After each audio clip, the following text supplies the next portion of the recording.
équation. Donc, je rappelle, on veut les x à gauche et les termes sans x à droite. Bon, ici, ce ne sont pas des x, ce sont des a. C'est exactement le même principe.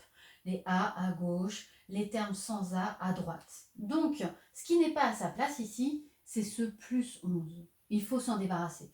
Et donc, pour m'en débarrasser, je fais moins 11, du côté où est plus 11, mais aussi de l'autre côté, à droite du signe égal, moins 11 également. Alors, qu'est-ce qui reste à gauche? Je me suis débarrassée du plus 11 en faisant moins 11. Il reste donc plus que 2A. Et à droite, 5 moins 11, ça donne moins 6. Je continue. Moi, je ne veux pas la valeur de 2A, je veux la valeur de A. Ici, A est multiplié par 2, il faut que je me débarrasse du 2. Donc, je fais le contraire de multiplier par 2, je divise par 2. À gauche du signe égal, donc aussi à droite, puisque je dois absolument conserver l'égalité. Voilà, donc à gauche, qu'est-ce qui reste? J'ai tout fait pour me débarrasser du 2, il ne reste plus que petit a. Et à droite, moins 6 divisé par 2, ça me donne moins 3. Voilà, j'ai résolu la première équation.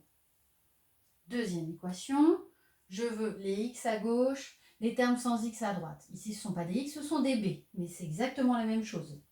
Donc, les b à gauche, les termes sans b à droite.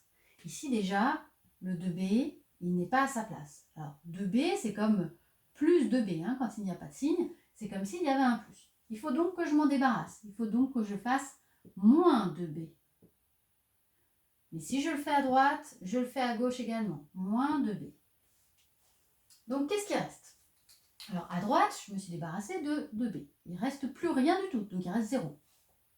À gauche, 5b, j'ai enlevé moins 2b. Enfin, j'ai enlevé 2b. J'ai fait moins 2b. Il reste donc 3b seulement.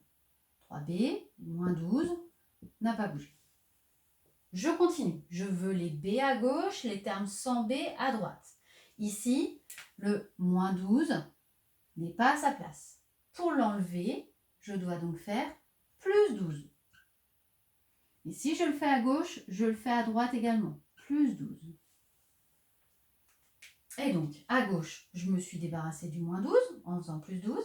Il reste donc seulement 3b. Et à droite, 0 plus 12, 12. J'ai presque terminé. Ici, je n'ai pas b, j'ai 3b. J'ai 3 fois b. Il faut que je me débarrasse de ce 3. Donc, b est multiplié par 3. Si je veux m'en débarrasser, je fais le contraire. Je divise par 3. Des deux côtés, si je le fais à gauche, il faut absolument le faire à droite également. Donc, diviser par 3. Donc, à gauche, j'ai bien ce que je voulais depuis le début. J'ai seulement b égale, à droite, 12 divisé par 3, 4.